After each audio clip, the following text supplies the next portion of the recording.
Uno de mis sueños siempre ha sido crear un videojuego original, algo que nadie en la industria hubiese hecho antes. Después de conocer Spore, sentí curiosidad. Era un intento de poner a la gente al control de un universo. Después de observar qué hacía populares a los videojuegos, me di cuenta de que el aspecto principal era el control. La gente en sus vidas diarias no tiene control sobre su entorno. Se les dice qué hacer, a dónde ir y cómo vivir. Sus trabajos consisten en estar de pie o sentados en algún lugar hasta que es hora de salir y se les permite volver a casa. No es una sorpresa que sean infelices. Para mucha gente, los videojuegos son un escape a un mundo en el que toman control o viven excitantes vidas virtuales llenas de aventuras. El aspecto de control se encuentra en juegos de estrategia y la aventura generalmente en juegos de rol.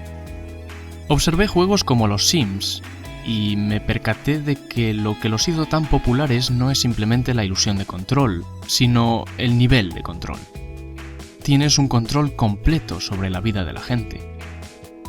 Antes de los Sims salió Sim Earth, un juego en el que no controla a las personas individuales, sino la Tierra completa. Llegué a la conclusión de que tenía que desarrollar un juego similar a Spore, en el que el jugador guía sutilmente la evolución.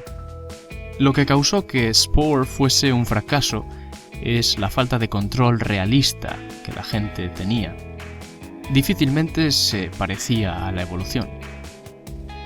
Para hacer esto, empecé generando un sistema de físicas. Sé poco de física, pero decidí estudiarla y crear una versión simplificada en la que ciertas partículas pudiesen interactuar de formas específicas. Cuando te pones a ello, la física es simplemente matemática compleja. Simulé energía y materia, y creé un sistema simple, con un sol emitiendo energía circulando hacia un planeta que captaba dicha energía. Decidí crear células básicas desde cero. Vivían de la energía emitida por el sol y tenían un código genético que codificaba para las sustancias producidas por las células. Supongo que podrían denominarse mis células eucariotas.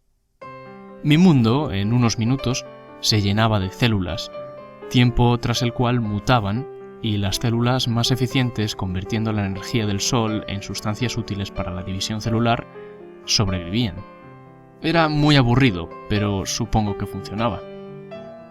Decidí expandir el sistema de físicas y forzar a las células a crear productos de desecho que eran tóxicos y que las mataría.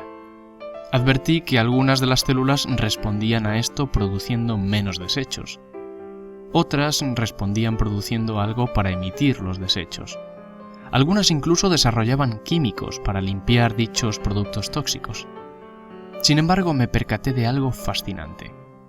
Ejecutando la simulación por unos cuantos cientos de años, que son unos pocos minutos en la vida real, se crearon células que producían cantidades enormes de productos de desecho específicos a propósito.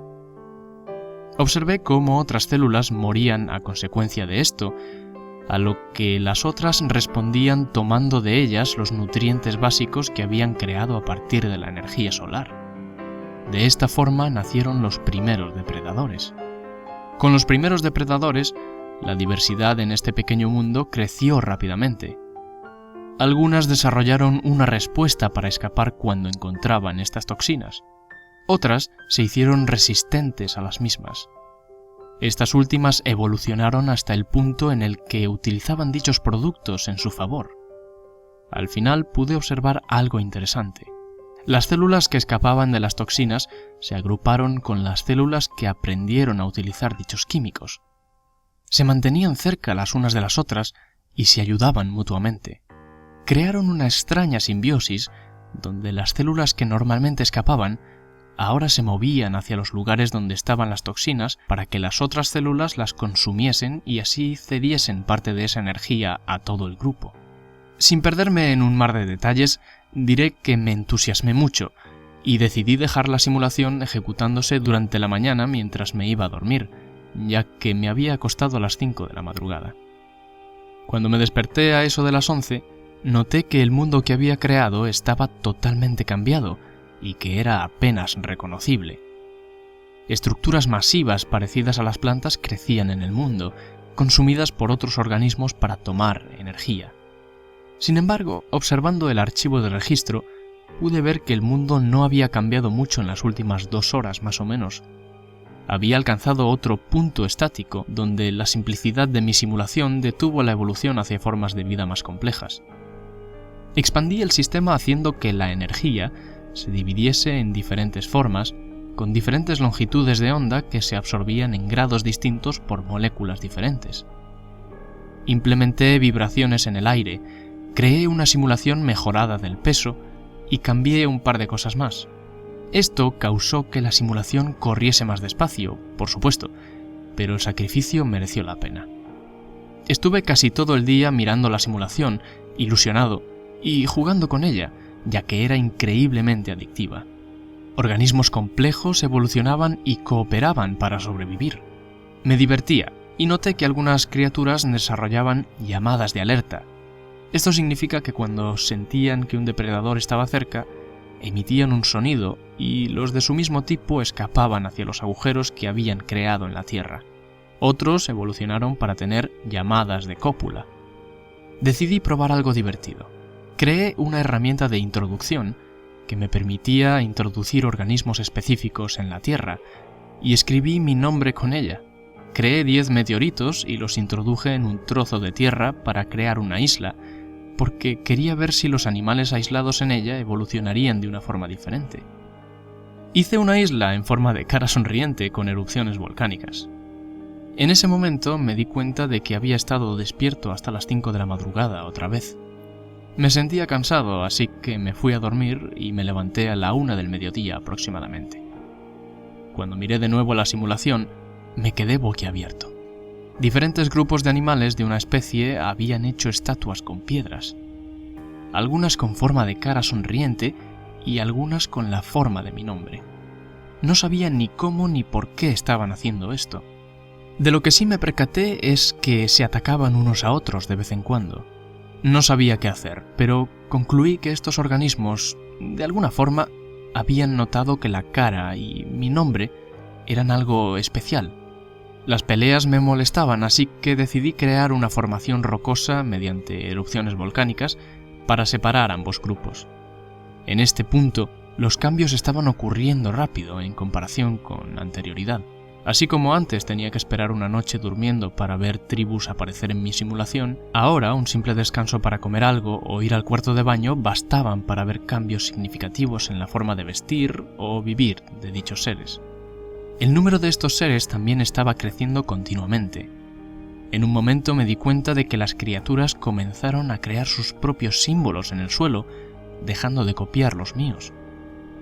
La mayoría de estos símbolos eran ininteligibles para mí, pero uno de ellos captó mi atención. Los organismos habían creado un símbolo que se parecía a ellos mismos. Un pequeño círculo con un cuadrado debajo. Dentro del cuadrado se podía ver un punto. Esto simboliza el órgano visual de las criaturas, ya que las mismas tenían 2 órganos visuales, uno en la parte frontal de su cuerpo y otro en la parte trasera. En el cuadrado, otros órganos sensoriales y reproductivos también estaban representados. Al lado del círculo, encima del cuadrado, se podía apreciar algo que me recordó al dibujo de un tenedor. 2 de esos tenedores estaban dibujados en direcciones opuestas, y al lado de eso se encontraba la cara sonriente. Me di cuenta de algo. Con esto no se estaban tratando de comunicar los unos con los otros. Estaban tratando de comunicarse con algo ahí fuera. Mi intromisión en su tierra de alguna forma les hizo darse cuenta de que había algo poderoso más allá de lo que pudieran ver, algo capaz de cambiar su mundo. Me pregunté si los símbolos como las pirámides en mi mundo podrían ser pruebas de gente primitiva intentando hacer lo mismo, suplicando a su creador o supervisor que iniciase contacto con ellos. Sin embargo, una cosa estaba clara ahora. Estas criaturas se daban cuenta de que había algo más allá de su mundo. Cavilé mucho tiempo. ¿Tenía la responsabilidad de iniciar contacto con algo que ni siquiera era real? ¿O son estas criaturas reales de una forma diferente? ¿Puede algo ser real simplemente por el hecho de tener conocimiento de sí mismo? Pero incluso si son reales, ¿significa eso que estarán mejor si contacto con ellos? ¿Debería cambiar la simulación para asegurar que sean felices permanentemente? ¿Y es incluso posible para mí hacer tal cosa?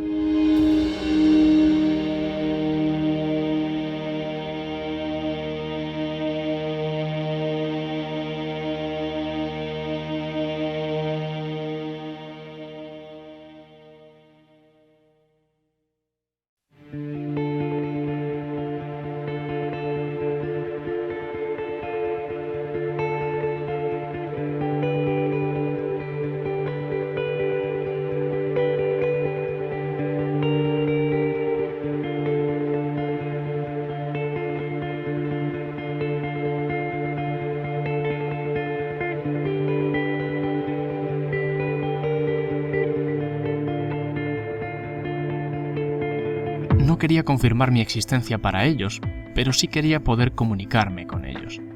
Decidí programar una especie de profeta, un organismo totalmente controlado por mí, similar a ellos y que no podrían probar que era diferente a ellos. Permití que naciese en una posición poderosa, como el hijo de un líder. Decidí guiarlos con el ejemplo y procuré enseñarles español a estas criaturas, de forma que pudiese comunicarme con ellos. Como profeta les instruí que el español era la lengua que podían usar para comunicarse con el grandioso.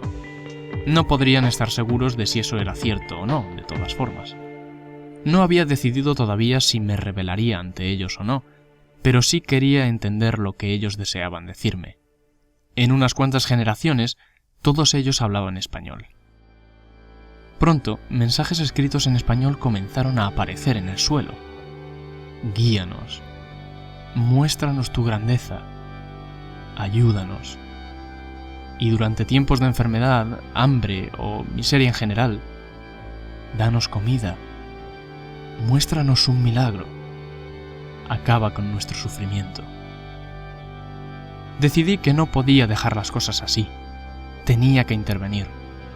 ¿Por qué aceptaría un mundo con muerte y sufrimiento si podía crear uno sin él? Implementé arreglos que ocurrieron de una forma gradual para que no se pudiese probar que eran milagrosos. El sufrimiento y la muerte a una edad temprana se hicieron menos frecuentes con los años en la simulación. Supuse que no se darían cuenta si los cambios ocurrían a lo largo de varias generaciones, pero sí se dieron cuenta. Gracias. Bendiciones para el grandioso. Te amamos. Y el más doloroso, vuelve a nosotros. Las lágrimas corrían por mis mejillas.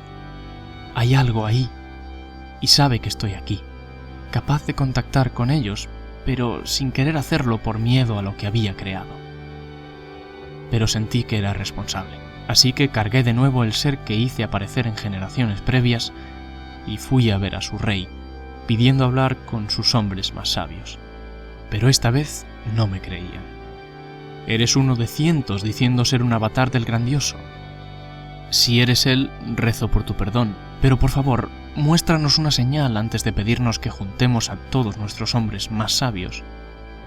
Y dudé, pero respondí. Mañana habrá 2 meteoritos cayendo en una isla desierta en el mar ante vosotros. Y cuando eso ocurra, no dudéis más y percataos de que he vuelto a arreglar el mundo decadente que yo mismo he creado. Y de esta forma retiré mi avatar, y observé la simulación hasta que el siguiente día había llegado y lancé 2 meteoritos en la isla desierta ante ellos. Miles de criaturas se habían reunido para observar si se mostraría algún signo. Ante el descenso de los meteoritos hubo celebraciones. Todos los sensibles organismos se agruparon alrededor de la pequeña casa en la que había retirado mi avatar y se tumbaron en el suelo en aparente gesto de veneración hacia el hombre que habían visto allí y con temor a acercarse. No sé quién tendría más miedo en este punto, si ellos o yo. Cargué de nuevo mi avatar en esa misma localización. Salí de la casa. Las criaturas continuaron tumbadas en el suelo, en silencio, como si no se consideraran dignas de hablar. Dejad que vuestro hombre más sabio se levante, dije. Y se erguió una de estas criaturas de aspecto extraño. Gracias por regresar. Te imploro que nos digas, ¿tienes algo que pedirnos? Dudé antes de decir, no hay nada que vosotros podáis hacer para complacerme, excepto que seáis buenos los unos con los otros y que me hagáis saber vuestros deseos y temores. La criatura respondió, sabemos que vienes de otro mundo y eso nos llena de temor. Entendemos lo vulnerables y poco avanzados que somos. Por favor, permítenos ir al mundo desde el que nos creaste. Comencé a llorar frente a mi ordenador mientras respondía, no sé cómo hacerlo. La criatura replicó, a riesgo de ofenderte, por favor, comprende la seriedad de nuestra situación. Viviendo en un mundo incompleto, estamos en constante riesgo de desaparecer para siempre, para nunca más ser vistos de nuevo. Ni siquiera seríamos conscientes de que nuestro fin ha llegado. Me di cuenta de que no eran capaces de comprender que yo solo tenía poder absoluto dentro de su mundo, y no fuera de él. Tampoco podían comprender que mi conocimiento de su mundo era limitado. Puede que lo haya creado a partir de leyes simples, pero esas básicas reglas habían dado lugar a una realidad que en sí misma era mucho más compleja de lo que yo podía comprender. Respondí de nuevo. Solo tengo poder en vuestro mundo. En mi mundo no tengo poder, así que no puedo traeros aquí porque mi mundo no está bajo mi control. Tampoco entiendo el mundo que he creado. No sé lo que es mejor para vosotros. Solo vosotros lo sabéis, y tenéis que informarme de lo que necesitáis o queréis. Y el hombre guardó silencio por unos instantes. Estaba a punto de convencerme a mí mismo de que iban a abandonar la comunicación conmigo, pero el hombre finalmente habló. Has creado un mundo incompleto con criaturas que no pueden escapar y no tienes el poder de salvarlas. Son prisioneras y no tienen poder. Estamos completamente a tu merced, así que te pedimos, desde lo más profundo de nuestro corazón, termínanos.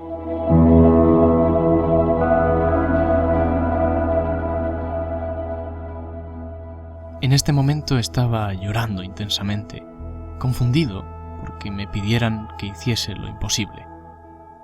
Mi propia creación me estaba pidiendo que la hiciese desaparecer para siempre.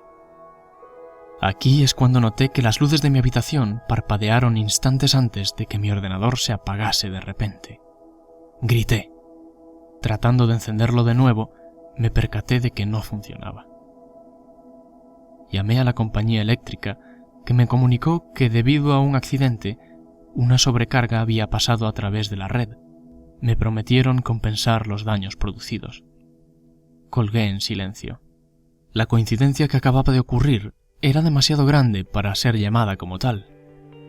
Me pregunté, si estas criaturas estaban a merced de un creador confuso, ¿podría decir lo mismo de mí? Y si es así, ¿acababa mi creador de impedir que yo repitiese su mismo error?